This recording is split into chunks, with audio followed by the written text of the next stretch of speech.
In the early 2000s, a mysterious newcomer slipped quietly into America's elite wine world. He wasn't a vineyard owner, a French aristocrat, or a lifelong collector.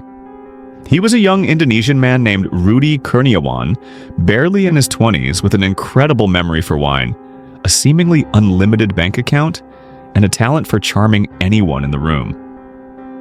Within a few years, he became the go-to guy for the world's rarest bottles. Hollywood producers dined with him, Wall Street executives bid against him at auctions, and billionaire collectors considered him a prodigy with a super palate. His parties were legendary, the wine never ran out, and the prices he paid made auction houses dizzy with excitement. But behind the velvet curtains of glamour and extravagance, Rudy was not just building a wine collection. He was orchestrating the most audacious wine fraud in modern history. And it would take a furious billionaire, a suspicious French winemaker, and a team of FBI agents to uncork the truth. Rudy's mysterious origins and sudden rise. Born Zhenwang Huang in Jakarta in 1976, Rudy arrived in the United States on a student visa to study accounting. Nothing about his early life hinted at the luxurious world he would enter, but by the early 2000s he had settled in Arcadia, California, and developed an obsession with wine. First California varietals, then rare and expensive French vintages. Rudy claimed his wealth came from a rich family back in Indonesia, but even his closest wine friends couldn't say for sure who he really was. He spoke little about his past, but he spoke endlessly about Burgundy. He bought hundreds of bottles, traveled between wine shops, took meticulous tasting notes, and spent up to $500,000 on wine in a single year. His obsession quickly turned into a status symbol. He charmed his way into a private wine tasting group made up of wealthy LA elites, men who called themselves the Berg Whores. There, Rudy transformed from a newcomer into the heart of the group. No one outbid him at auctions, no one threw parties like he did, and no one seemed to have access to the rare vintages he continually uncorked. He wasn't just participating in America's wine boom, he was driving it. The market explodes, and Rudy becomes Dr. Conti. Between 2001 and 2006, the market for rare wines exploded. Prices of vintage bottles jumped by more than 60%, and wine auctions surged from $90 million to $300 million in sales. Burgundy, once overshadowed by Bordeaux in the United States, suddenly became the darling of wealthy buyers, and Rudy was at the center of that transformation. He became known as Dr. Conti, a nod to Domaine de la Romanée Conti, one of the most prestigious and expensive wines in existence. Auction houses adored him, collectors trusted him, critics praised his taste. To the industry, Rudy was both a connoisseur and a superstar, so when he finally announced his intention to sell from his own private cellar, the market responded like it was witnessing history. In 2006, Rudy partnered with Acker Maral and Condit, a boutique New York City auction house run by John Capon. The event was branded The Cellar, marketed as one of the greatest private collections ever seen.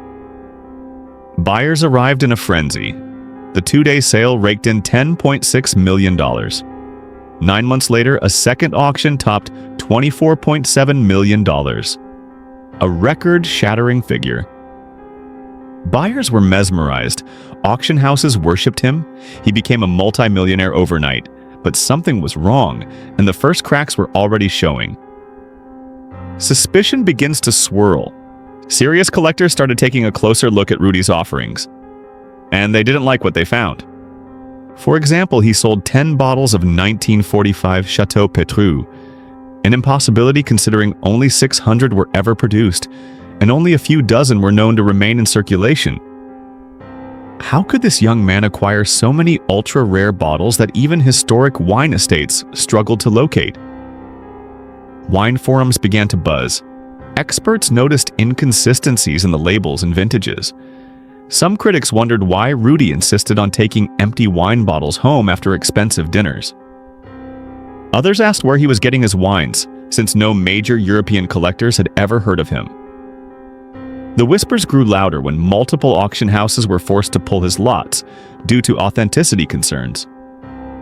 Christie's withdrew bottles of 1982 Chateau Le Pin. A prestigious Burgundy estate, Domaine Ponceau, pulled hundreds of bottles that Rudy claimed came from vintages the winery had never produced. The wine world was waking up, but they still didn't grasp the scale of what Rudy was doing. Enter the billionaire who wanted revenge. In Florida, billionaire Bill Koch made a shocking discovery while reviewing his own wine cellar. Several bottles he purchased from Rudy years earlier were counterfeit. He wasn't alone. Many wealthy buyers had been duped. But Koch wasn't the type to simply complain and move on. He launched a $3 million lawsuit and hired private investigators to trace Rudy's past. The detectives uncovered a troubling history of financial crimes in Rudy's family, including 2 relatives accused of stealing millions from Indonesian banks. Meanwhile, Laurent Ponceau, the Burgundy winemaker whose wines Rudy tried to fake, embarked on his own investigation. He traveled across the world looking for Rudy's suppliers, trying to understand how such elaborate forgeries were even possible. And then, quietly, the FBI joined the hunt. The FBI raid that exposed the bottle-making factory.